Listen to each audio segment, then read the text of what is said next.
కరివేపాకు చారు పెడుతున్నా. దీన్ని పప్పు లేకుండా చేసుకునేది. ఇది కొంచెం నూనె వేసి దానిలో కొంచెం మెంతులు, ఆవాలు, జీలకర్ర, మినపప్పు, 2 ఎండుమిరపకాయలు చిట్టపట్టాన్ని వాడిచింది. యాక్చువల్గా దీనిలోనే వాడిచేయచ్చు టొమాటోలు, బట్ ఇనుప బాండలు కదా, టొమాటోలు వేయకూడదు.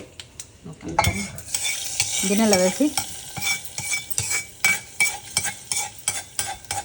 అట్లాగే టొమాటోలు వాడిచేయచ్చు. 2 నిమిషాలు వాడిచేసి ఎంత నీళ్ళు కావాలో, ఎంత చారు కావాలో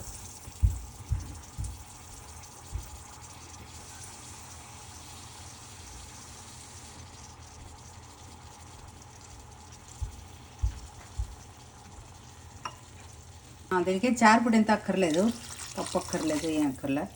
అంటే నీళ్లు పోసేసి ఉప్పు పసుపు వేస్తే చాలు. కొంచెం ఉడకబెట్టేస్తే చిటికెట్ పసుపు, కొంచెం ఉప్పు, కరివేపాకు వేసి ఒక 5 మినిట్స్ బాయిల్ చేసి ఆఫ్ చేసేస్తే అర్జెంట్ చారు అనమాట ఇది. ఆ టొమాటోలు వాడంగానే కొంచెం నీళ్లు పోసి ఈ చిన్న గిన్నెలో చేస్తున్నాను. ఈ గిన్నెల ముక్కలకు చిన్న ఉసిరికాయ అంత చింతపండు, ఉప్పు, పసుపు, 4 ఎండుమిరపకాయలు, కారానికి ఎండుమిరపకాయలు అంతే, ఇంకేం లేదు. ఇది చారుపొడి కూడా వేయలేదు.